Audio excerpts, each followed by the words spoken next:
The diplomatic cruiser Ascendancy was the most beautiful ship Corporal Ethan Gallagher had ever seen, and he hated every inch of it. It was not because the ship was ugly. Far from it. The vessel was a masterpiece of Valhari engineering, a cathedral of living crystal and light that stretched nearly 2 kilometers from bow to stern, its walls humming with a soft glow that made everything look like it existed inside a diamond. No, Ethan hated it because nobody on this ship wanted him here. He stood at checkpoint 7G, deep in the lower supply corridors of Deck 14, his boots planted on cold metal grating, his standard-issue Terran Alliance rifle slung across his chest, and he stared at rows and rows of sealed cargo containers that held nothing more exciting than freeze-dried nutrient paste and spare atmospheric filters. This was his assignment. This was where the Valhari command staff had placed the human, as far from the princess as physically possible. Without throwing him into the vacuum of space, Ethan did not take it personally, or at least he tried not to.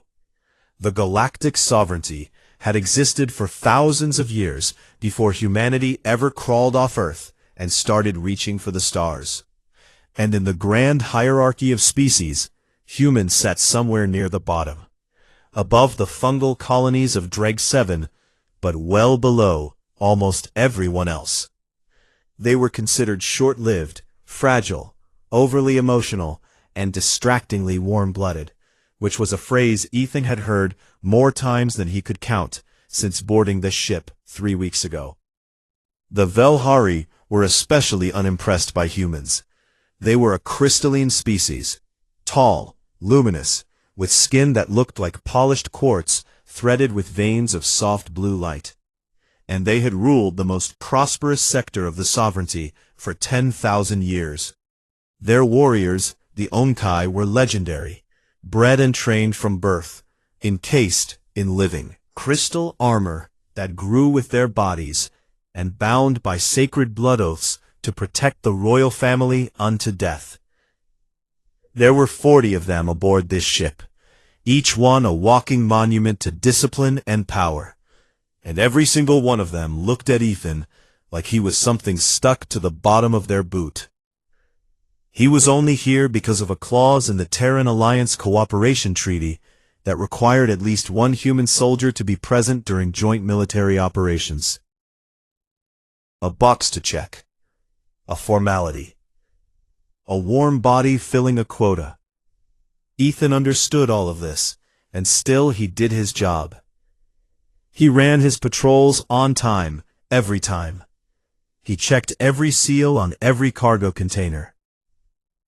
He maintained his weapon and kept his uniform clean and his posture straight, even though nobody ever came down here to inspect him. The only company he had were the sanitation drones, small hovering discs that cleaned the corridors on a 6-hour cycle. Started talking to them out of sheer loneliness. He had named his favorite one Gerald. Gerald did not talk back, but Ethan appreciated that Gerald always paused near him for a few seconds longer than necessary, as if the little drone recognized a fellow creature assigned to a job nobody cared about. It was during the 3rd week of the voyage, deep into the late cycle hours, when the ship dimmed its internal lighting to simulate nighttime, that everything changed. Ethan was leaning against the wall near checkpoint 7G, reading a novel on his datapad, an old Earth detective story he had read 4 times already, when he heard footsteps. Not the heavy, rhythmic march of the Onkai, not the quick shuffle of engineering crew. These were soft, light, almost musical, the way crystal chimes might sound if they could walk. He looked up and saw her. Princess Salith Foranai stood at the entrance to his corridor, wrapped in a flowing robe of pale silver, her crystalline skin casting faint blue light across the walls. She was taller than him by nearly a full head, and her eyes, large, faceted, like sapphires cut by a master jeweler, were wide with surprise. She had clearly not expected to find anyone down here. Ethan straightened up immediately, snapped to attention, and attempted the traditional Velhari greeting, a complex phrase involving 3 distinct throat tones that humans were physically incapable of producing correctly. What came out of his mouth was something that in the Velhari language roughly translated to, "I honor you, luminous freight container." There was a silence that lasted about 4 seconds. Then Princess Salith laughed. It was a sound like crystal bells ringing in a warm wind, bright and startled and completely genuine, and Ethan felt his face turn red from his collar to the tips of his ears. "I am so sorry, Your Highness," he said quickly. "Practicing that greeting for 3 weeks, and I think I just made it worse every single time." "You called me a freight container," she said, and there was still laughter in her voice, still light dancing in those faceted eyes. "Yes, ma'am, I am aware of that now, and I would like the floor to open up and drop me into space if that is an option." She studied him with a curiosity that made him feel like a specimen under glass. "You are the human," she said. "Corporal Ethan Gallagher, Terran Alliance, assigned to Checkpoint 7G, Your Highness. You guard the supply corridor." "Yes, ma'am. The nutrient paste and atmospheric filters are very safe under my watch." That almost laugh again, caught behind her lips like she was not sure she was allowed to make it. "Why are you down here alone at this hour?" she asked. "Could ask you the same thing, Your Highness," respectfully. She tilted her head, and the light in her skin shifted from blue to something warmer, almost violet. "I could not sleep," she admitted quietly. "The summit weighs on me. Tomorrow we arrive at Calyx 9, and the future of 3 civilizations will rest on words I have not yet found." Ethan nodded slowly. "That sounds like a lot of pressure for one person, even a princess." "Especially a princess," she said, and for a moment she looked less like royalty and more like someone who was very tired and very afraid and had no one to say that to. "Can I offer you some nutrient paste?" Ethan said, gesturing to the cargo containers behind him.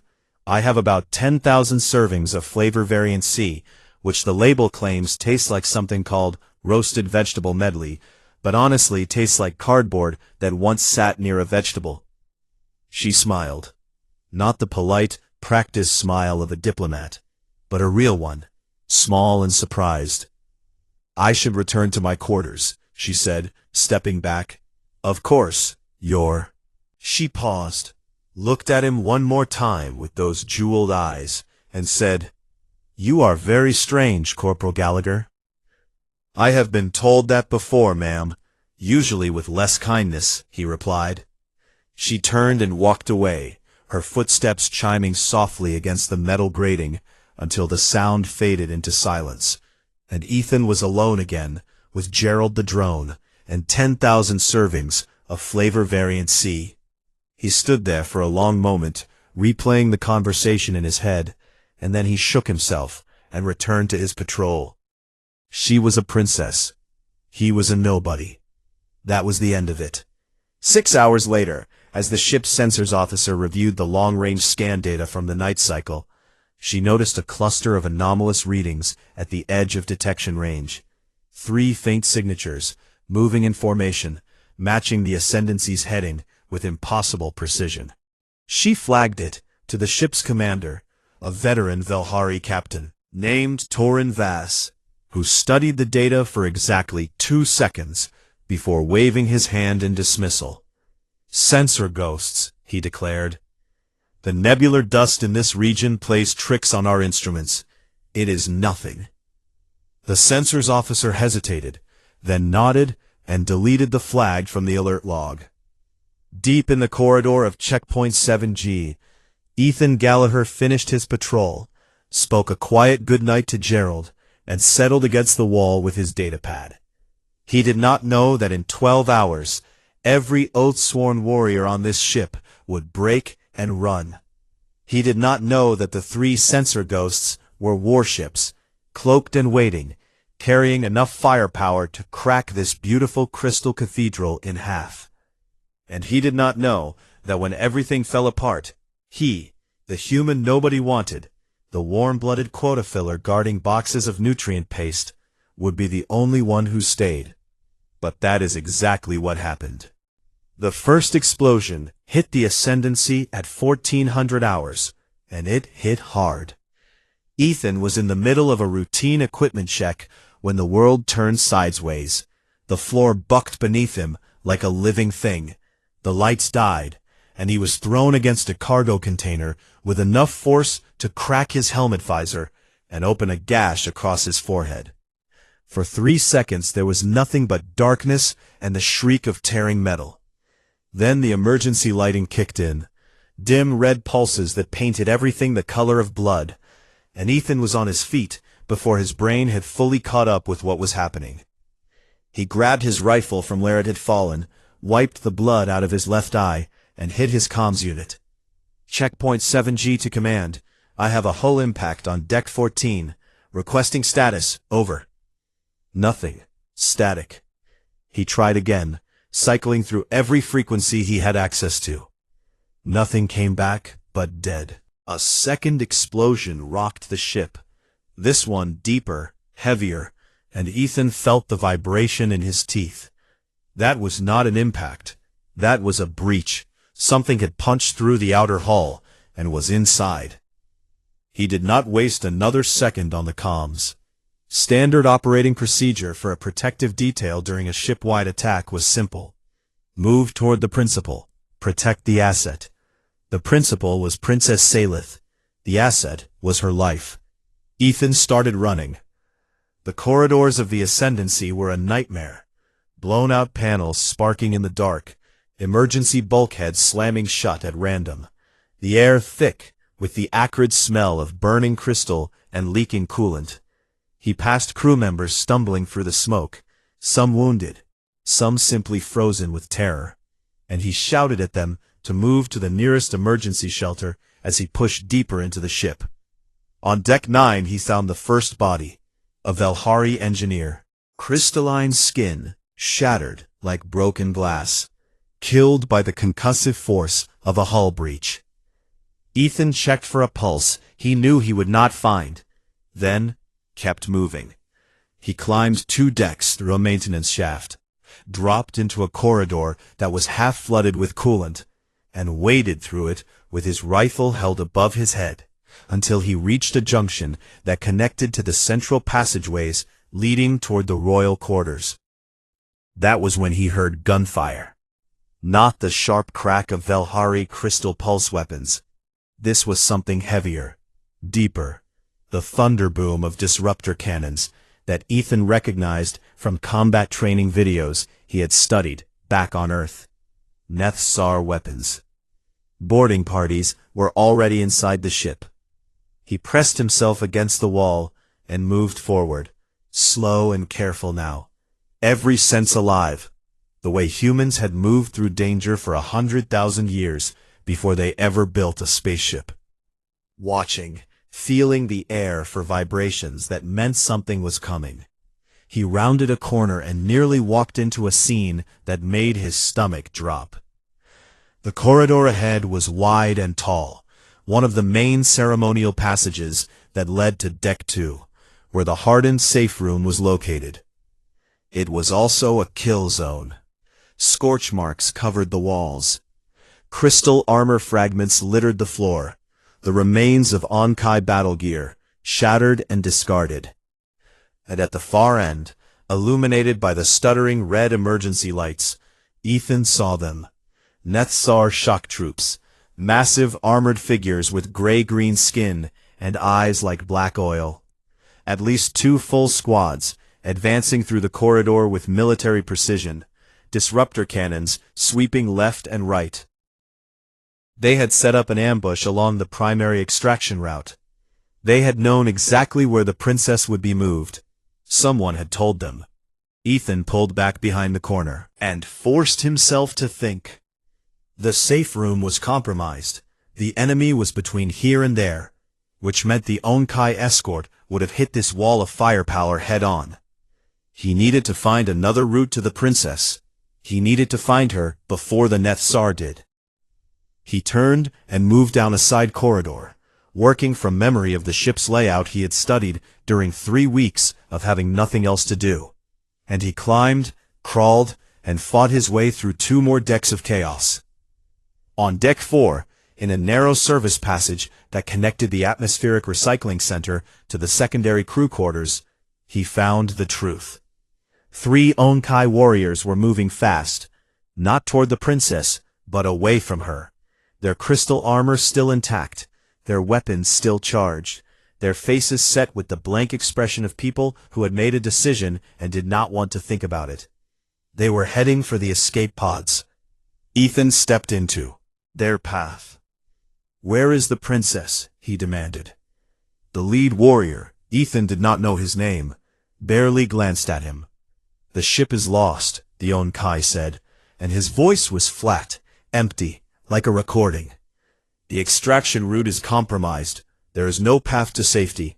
The enemy knows everything." "Where is the princess?" Ethan said again. "Out of the way, human."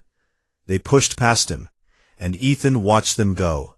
3 warriors who had sworn blood oaths to die for their monarch, walking calmly toward the escape pods, while their princess was somewhere on this dying ship, alone.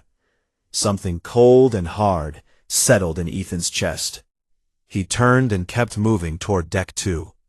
He found her on a dark stretch of corridor, between the royal quarters and the safe room, standing perfectly still in the emergency lighting. Her silver robe torn and stained with coolant, her crystalline skin flickering with dim, unsteady light. Alone. Completely alone. The corridor behind her was empty. No guards, no escort, no oath-sworn protectors, just blast marks and silence and the distant sound of enemy boots. Ethan came around the corner with his rifle up and his heart hammering, blood still dripping from the gash on his forehead. And he saw her, and for a long, terrible moment he did not understand what he was looking at. He looked behind her, expecting to see the Onkai forming a defensive perimeter, expecting the flash of crystal armor and the hum of charged weapons. There was nothing. Nobody. "Where is your detail?" he asked. Princess Salith looked at him, and in her faceted sapphire eyes he saw something he had never expected to see in the gaze of royalty.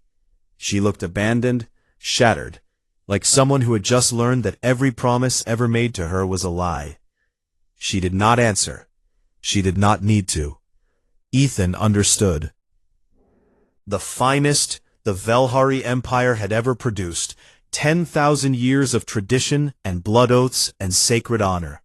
And they had run. They had all run. He stood there in the red-lit corridor with his cracked helmet and his bloody face and his standard-issue rifle, and he looked at the princess of the most powerful civilization in the sector, standing alone in the dark while enemies closed in from every direction, and something shifted inside him.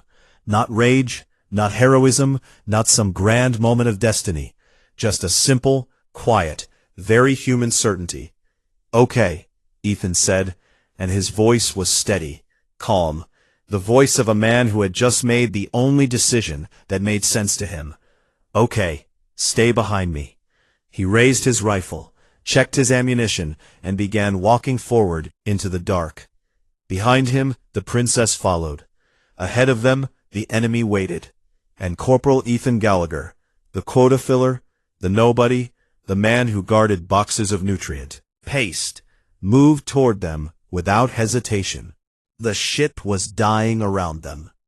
Ethan could feel it in the way the floor trembled beneath his boots, in the way the emergency lights flickered and dimmed with every passing minute, in the groaning of metal that was being pulled apart by forces it was never meant to endure.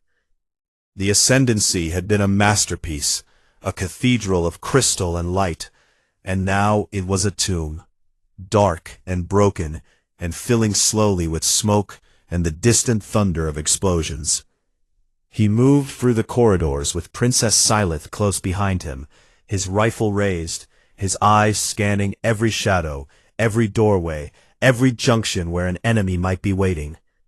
His left arm throbbed where a piece of shrapnel had caught him during the initial blast, and the gash on his forehead had not stopped bleeding, sending a warm trickle down the side of his face that he wiped away with his sleeve every few seconds.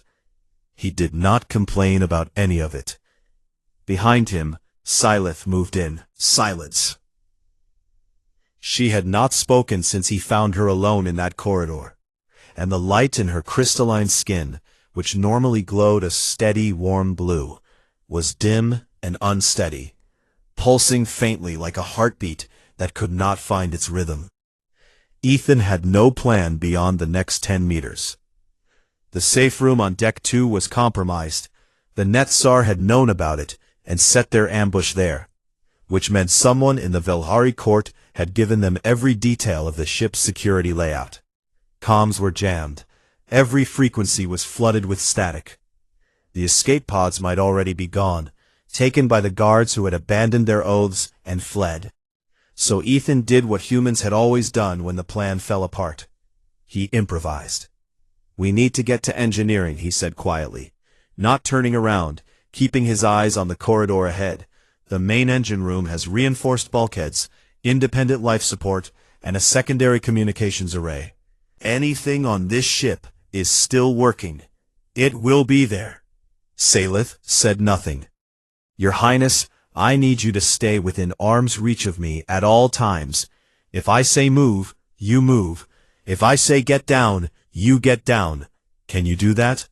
"Yes." Her voice was barely a whisper, thin and cracked, nothing like the warm, laughing voice from the supply corridor. They moved deeper into the ship. The route to engineering took them through Cargo Bay 7, a vast open space filled with shipping containers and loading equipment, lit only by a handful of surviving emergency strips that cast long, jagged shadows across the floor. Ethan stopped at the entrance, listened, heard nothing, and began to cross. They were halfway through when the shadows moved. 4 Nexar soldiers emerged from behind the containers. They had been waiting, silent, patient, their disruptor cannons already aimed, and the lead soldier barked something in a guttural language that Ethan did not understand, but whose meaning was perfectly clear. Surrender or die. Ethan did not surrender. He shoved Sylith behind a cargo container with one arm and opened fire with the other, his rifle cracking sharp and loud in the enclosed space, and the first Netsar soldier caught a round in the throat and went down hard. Then it was chaos. The remaining 3 soldiers fired back, disruptor bolts slamming into the containers around Ethan with enough force to melt through the metal, and the air filled with the stench of superheated alloy and the deafening roar of weapons fire in an enclosed space. Ethan fought the way humans fight when they are cornered and afraid and protecting someone they cannot afford to lose. Not with elegance, not with the precise, choreographed movements of a trained Ankai warrior, but with raw, desperate, ugly ferocity. He used the cargo containers as cover, moving fast, changing position after every shot, so the enemy could not pin him down. He grabbed a length of broken loading crane and jammed it into a door mechanism, sending a heavy blast door crashing down onto the 3rd soldier. He took a disruptor graze across his left side that burned through his armor and scorched the skin beneath, and he screamed and he kept firing. The last soldier, bigger than the others, wearing heavier armor, charged him directly, and Ethan met the charge with a move that no military academy in the galaxy would have taught, because it was insane. He dropped his rifle, ducked under the disruptor cannon, and drove his combat knife into the gap between the soldier's chest plate and helmet seal. The Nexar soldier fell. Ethan stood over him, breathing hard, bleeding from 3 places, his hands shaking with adrenaline. Then he picked up his rifle, checked the magazine, and turned back to Sylith. She was staring at him from behind the cargo container, her faceted eyes wide. Her dim skin flickering with something that might have been shock or might have been awe. He offered her his hand. "We need to keep moving." She took it. Her fingers were cool and smooth, like polished stone, and he could feel a faint vibration in her skin, a tremor she could not control. They pressed on. In a maintenance tunnel, between decks 6 and 5, Salith finally spoke. "Why did you not run?" Ethan, focused on navigating the narrow passage, did not answer immediately. "Your guards, the Onkai, they were warriors who trained their entire lives for a moment like this," she continued, and her voice was steadier now, but heavy with something dark. "They swore blood oaths, they wore the crystal of the crown, and when that moment came, they broke and they ran, every single one of them." She paused. "You are a corporal. You guard supply corridors. You were assigned to the farthest checkpoint on this ship, because nobody wanted to look at you. Why are you still here?" Ethan stopped walking. He turned to face her in the narrow tunnel, and the dim red light caught the blood on his face, and the burn on his side, and the determination in his eyes that had not flickered once since this began. He thought about her question, really thought about it, and the answer that came to him was so simple it almost felt stupid to say out loud. "Because you are scared," he said, "and I am here. That is enough." Salith stared at him. In 10,000 years of Velhari history, oaths of protection had been spoken in elaborate ceremonies with ancient words and sacred rituals. No one had ever reduced the entire concept to something so plain, so human, so unshakable. She did not respond, but something in her expression changed. The fracture behind her eyes sealed, just a little, and the light in her skin grew the faintest shade brighter. They kept moving. They found a pocket of survivors, 11 crew members, mostly engineers and medical staff, huddled in a sealed compartment with no weapons and no plan. Ethan organized them in under 2 minutes, assigned positions, distributed the 2 emergency sidearms he found in a wall locker, designated a triage area for the wounded, and established a watch rotation at both entrances. The crew members stared at him as he gave orders. This human, this small, bleeding, warm-blooded creature that they had all ignored for 3 weeks, and they listened, because in the absence of anyone else, he was the only person on this ship who seemed to know what to do. They found a wounded Onkai guard in a side room, his crystal armor cracked, his oath crystal still hanging from his neck. And when he saw the princess, he fell to his knees and begged for forgiveness, his voice breaking, his luminous skin dark with shame. Salith looked down at him and said nothing. Worse than any punishment. Ethan looked at the kneeling guard and felt no sympathy and no anger, only a tired, practical assessment of the situation. "Can you fight?" he asked. The guard looked up at him with wet, faceted eyes. "Can you hold a weapon and point it at the enemy?" Ethan repeated. "Yes. Then pick up a weapon and guard the east entrance. If you cannot do that, stay out of the way." The guard picked up a weapon. They pushed on toward engineering, leaving the survivors in their sealed compartment, with instructions to hold position and wait for rescue. 2 corridors from the engine room, Ethan was hit. A disruptor bolt, fired from a Netsar scout they had not seen in the smoke, caught him square in the left arm, and the arm went dead instantly, nerveless and useless, hanging at his side like it belonged to someone else. He bit back a scream, shifted his rifle to his right hand, and fired 3 shots into the smoke. The scout dropped, but the damage was done. His left arm was gone, his side wound was bleeding again, and his vision was starting to blur at the edges, in a way that told him he was running out of time. He propped himself against a wall and looked at Salith, and for the first time since this began, his expression cracked. Just a little. Just enough to show the exhaustion and the pain beneath the stubborn human exterior. "Your Highness, I need you to keep going. Engineering is 2 corridors ahead. The door code should be standard emergency override. Get inside and seal the door behind you." "No. I will hold this corridor. They will have to come through me. That buys you time." "No," she said again, and her voice was not a whisper anymore. It was firm, clear, edged with something that sounded like the old authority of a 10,000-year dynasty. "I am pulling rank, Corporal." Ethan, despite everything, the blood, the pain, the dying ship, almost smiled. "I do not actually work for you, Your Highness. I am Terran Alliance, and I am not leaving." "Then neither am I."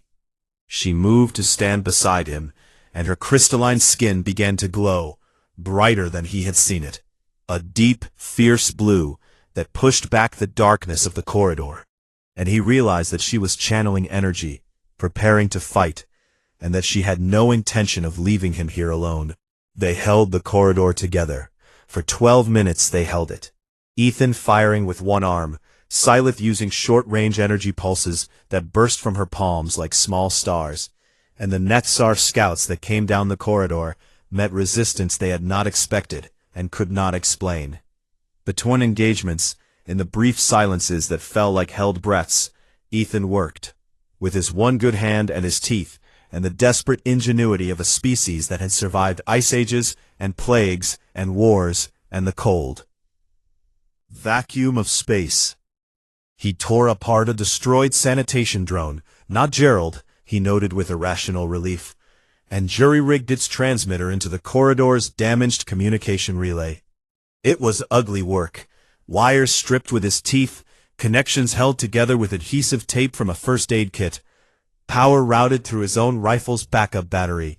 But it was work that only a human would have thought to do, because only a human would look at a pile of broken parts and see a chance.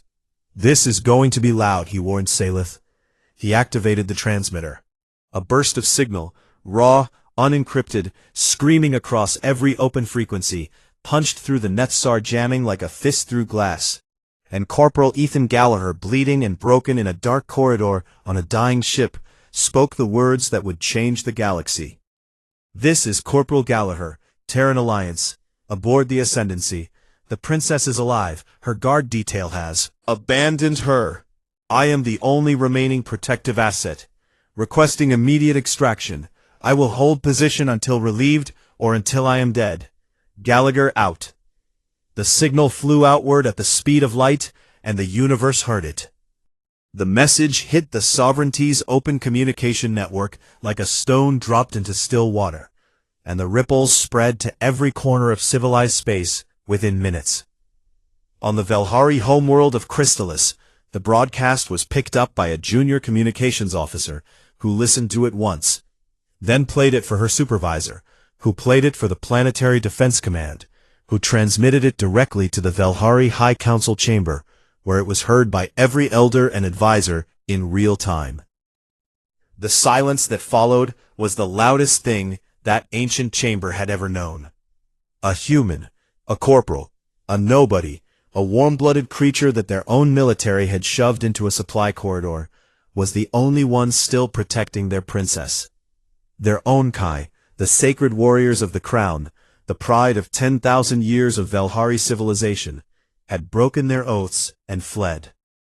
The shame of it was so vast and so deep that the eldest council member of Velhari, who had lived for over 800 years, simply closed his eyes and said nothing, because there were no words in his language for what he was feeling.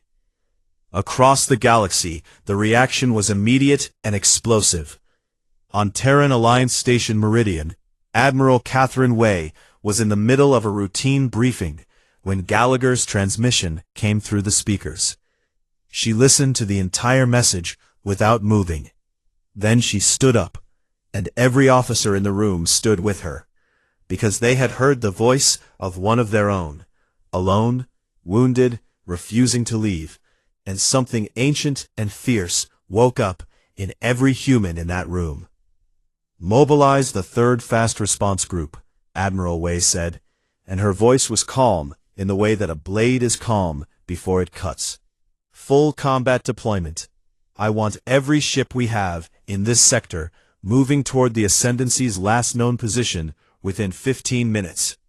Admiral, the 3rd is 47 minutes out at maximum burn. Plus.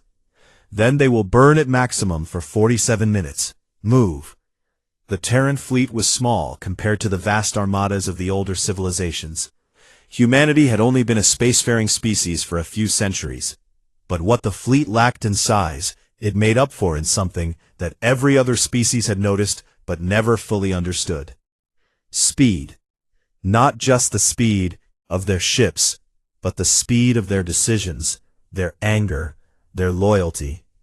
Other species deliberated. Humans moved. Within 20 minutes, every Terran Alliance vessel within range was burning hard toward the Ascendancy. And the fleet communication channels were hot with a fury that needed no translation. On the bridge of the Nefsar command ship, Voidfang, Commander Dreth Voss stood in the green-lit gloom and listened to Gallagher's message with cold interest.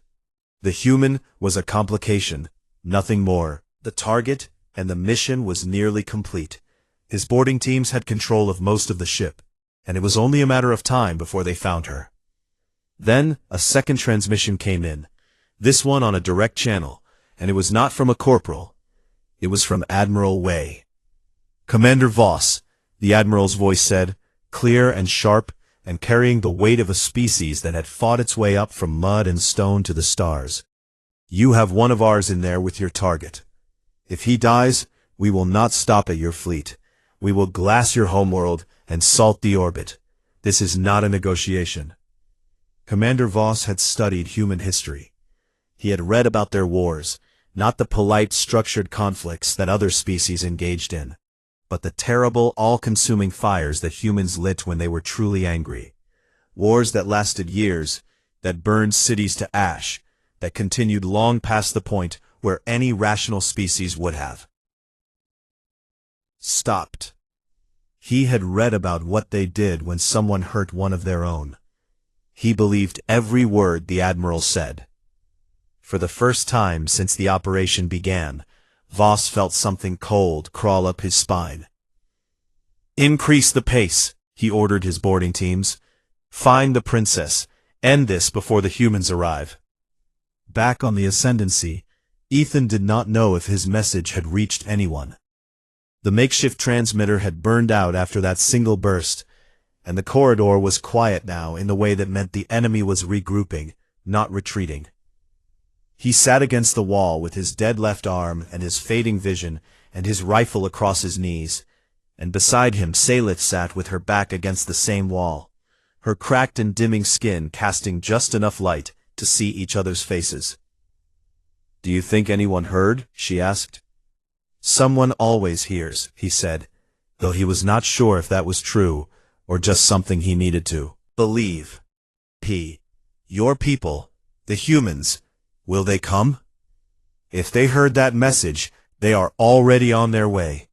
That is not something you need to worry about." She was quiet for a moment. "My guards trained for this their entire lives," she said softly. "They wore the crystal of the crown. They spoke the oaths at the altar of first light.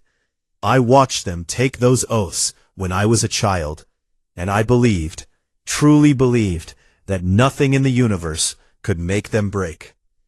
She looked down at her own hands, where the energy pulses had left hairline fractures across her crystalline fingers. "I was wrong. You were not wrong to trust them," Ethan said. "You were wrong about what oaths are worth when they have never been tested.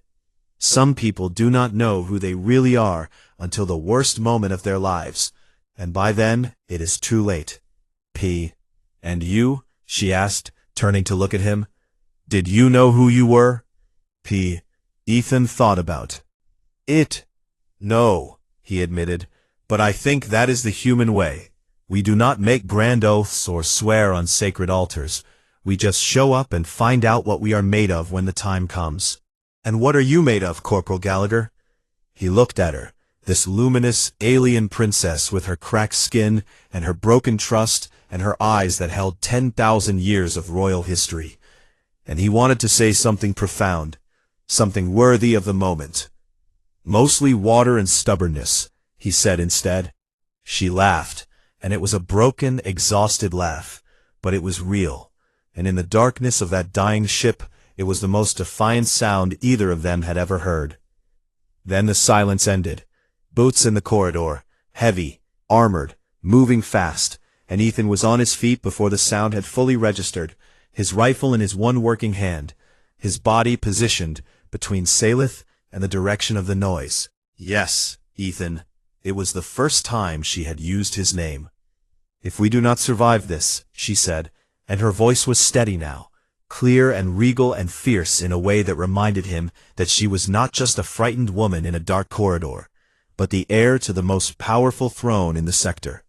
"I want you to know that in 10,000 years of Velhari history, no warrior has ever honored the crown the way you have honored it tonight. We are going to survive this," he said.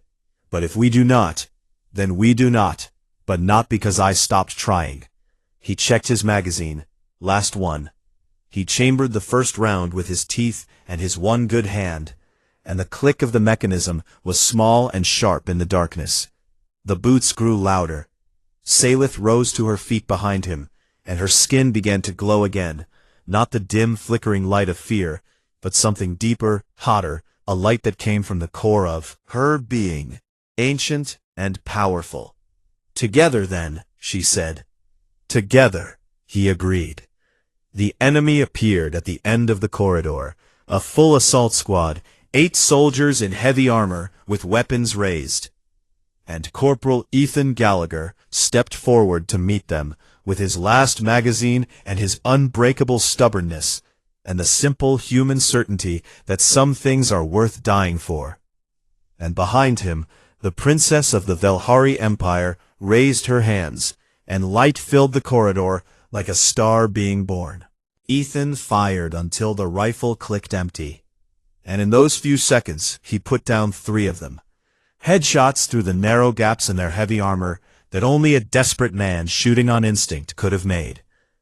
Then the rifle was useless, and the remaining 5 Nethsar soldiers surged forward, and Ethan threw himself at the nearest one, with nothing but his combat knife and the blind, furious refusal to go down easy. He took a disruptor bolt to the thigh that dropped him to one knee. He took another across the ribs that should have put him on the floor. He did not go to the floor. He drove his knife into the joint of the soldier's knee armor, twisted, pulled himself up using the screaming alien as leverage, and slammed his forehead into the face of a second soldier, hard enough to crack both the soldier's visor and his own skull. Blood poured down his face, his own, theirs, mixed together in the red emergency light until it was all the same color. And he fought like something out of a nightmare, like something that did not know how to stop, like something that had forgotten it was supposed to be fragile and short-lived and insignificant. But there were too many. A rifle butt caught him across the jaw, and he spun, hit the wall, slid down it, leaving a streak of red on the crystal surface. A Nethsar soldier stood over him and leveled a disruptor cannon at his head. And Ethan looked up at the barrel and thought, very clearly, very calmly, that he had done everything he could. Then Salith stepped forward. She stepped past him, between him and the soldier, and she raised both hands, and the corridor filled with light, so bright and so fierce that for a moment it burned away every shadow on the entire deck. The energy cascade that erupted from her was not the small, controlled pulses she had used before. This was something else entirely, something ancient, something her species could only do once in a lifetime because it cost them everything. It was the Velforin, the Deathlight, the final weapon of the Velhari royal bloodline, a release of every stored photon in their crystalline biology in a single, devastating burst. The blast hit the remaining soldiers like a wave of white fire. 3 of them simply ceased to exist, their armor melted, their bodies vaporized, the corridor wall behind them fused into glass. The other 2 were thrown backwards so hard they left dents in the bulkhead at the far end of the passage. And Salith collapsed. Her crystalline skin, that beautiful luminous surface that glowed like moonlight on water, cracked, fractured, went dark in spreading patches like ice breaking on a frozen lake. She hit the floor and did not move. Ethan crawled to her. His legs were not working properly, and his vision was failing, and he was fairly sure he was dying, but none of that mattered, because she was on the floor, and she was not moving. He reached her, pulled her toward him with his one working arm, and positioned his body over hers, a shield, a wall, the last barrier between her and whatever came next. "Stay with me," he said, and his voice was raw and breaking. "Your Highness, Salith, stay with me." Her eyes opened, those faceted sapphire eyes, dimmer now, but still alive, and she looked up at him through the web of cracks in her skin. "You are still here," she whispered. "I told you I was not leaving." The sound of boots, more of them, coming fast, and Ethan could not lift his rifle, and could not stand, and could not do anything except be exactly where he was, between her and them. And he thought that if this was how it ended, then at least it ended right. The first figure that came around the corner was not Nethzar. It was human, a Terran Alliance Marine in full assault gear, weapon up, moving with the controlled aggression that Ethan recognized, like a heartbeat. And behind that Marine came another, and another, and another, pouring through a breach in the outer hull that had not been there 5 minutes ago. The fast response frigate Defiance had performed a combat hard dock, a maneuver that involved accelerating a warship to ramming speed and physically slamming it into the side of another vessel to create a boarding point. A maneuver so reckless, so dangerous, so completely insane that it was not taught in any military academy in the Sovereignty. It was, however, taught in every Terran Alliance combat school as Option Omega. The Marines were inside the Ascendancy in force, and they were moving through the ship like a fire through dry wood. And the Nethzar boarding teams that had seemed so unstoppable against Crystal Warriors and ship crew discovered very quickly that they were not prepared for what humans did when they were angry. The fighting lasted 11 minutes. In those 11 minutes, every Nethzar soldier aboard the Ascendancy was neutralized, killed, captured, or driven back to their ships by a force of Marines that fought with a cold, professional fury that made the Onkai's legendary discipline look like a children's game. In the corridor outside engineering, a Marine medic found Ethan still conscious, still positioned over the princess, still refusing to move, even when friendly hands tried to lift him. "Corporal, we have you. You can let go now." "Not until she is safe," he said, and his voice was a thread, barely there, but the words were iron. "She is safe, Corporal. We have her. Let us help you." He looked up at the Marine, searched the face for confirmation, and then, only then, did Ethan Gallagher let go. He collapsed, and the medics caught him, and the world went dark. When the medevac team moved him to the Defiance's medical bay, they had to sedate Sylith to separate her from him, with her fractured fingers, and would not release it. And when they tried to pull her away, she spoke in a voice that carried the full authority of the Velhari crown, and said that if they took him from her sight, she would have every one of them tried for treason. A Velhari medical officer gently explained that the humans needed space to work on him, and that he would not survive if they could not operate immediately. And only then did she let go. The aftermath unfolded like a wave breaking across the galaxy. The Nethzar fleet, confronted by the Terran warships and the remnants of the Sovereignty escort fleet, withdrew. Commander Voss, who had believed every word of Admiral Wei's threat, chose survival over completion of the mission. Vorath Drell and the surviving Onkai guards were captured 2 days later, attempting to reach Nethzar space in stolen escape pods. The oath crystals they had pulled from their armor were found discarded in the pods, and the image of those abandoned crystals, small glowing fragments of broken promises, was broadcast across every network in the Sovereignty. The footage from the Ascendancy's internal cameras was released to the public by order of the Velhari High Council, who decided that the truth, however painful, was better than the lie. Billions watched. They watched Ethan Gallagher, small, bleeding, unaugmented, with no crystal armor, and no sacred oaths, and no 10,000-year tradition behind him, fight his way through a dying ship to reach a princess who was not his to protect. They watched the Onkai break and run. They watched a human hold a corridor with one arm and a nearly empty rifle, while the finest warriors in the galaxy fled to their escape pods. They watched, and the story they had told themselves about humanity, the story of a lesser species, fragile and short-lived and insignificant, shattered like Velhari crystal under a disruptor blast. Summit at Calyx 9 took place 3 weeks later.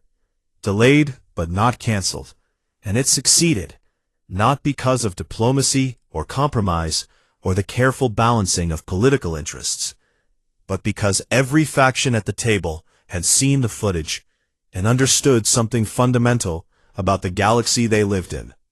They had been measuring the wrong things. 5 weeks after the attack, Princess Salith Voronai visited the Terran Alliance medical station where Corporal Gallagher was recovering.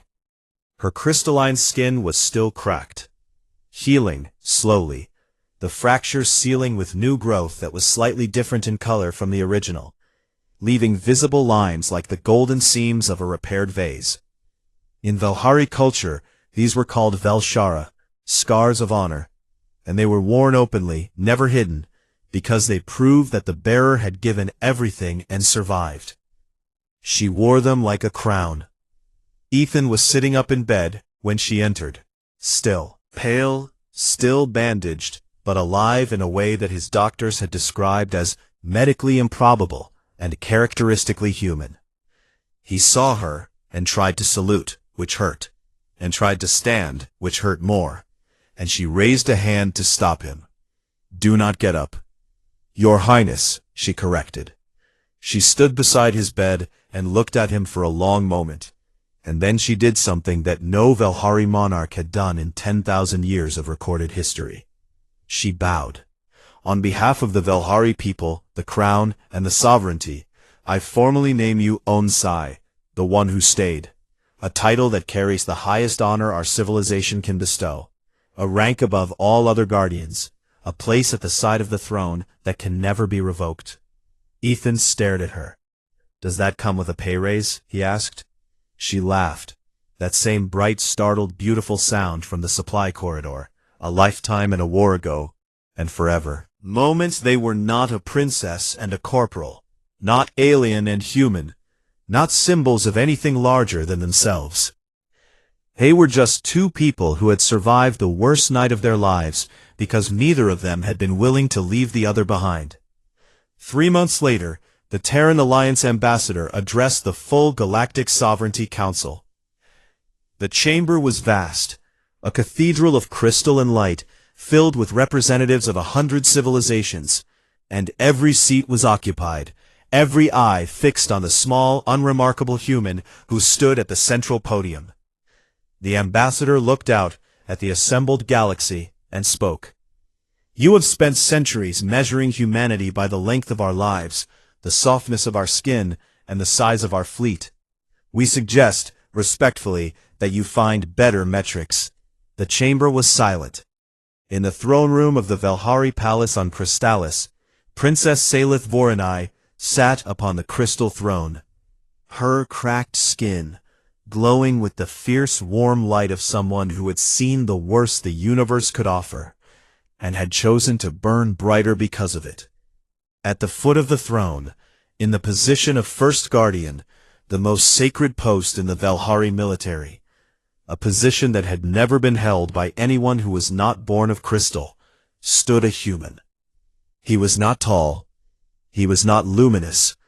He was not bred for war, or bound by ancient oaths, or encased in living armor.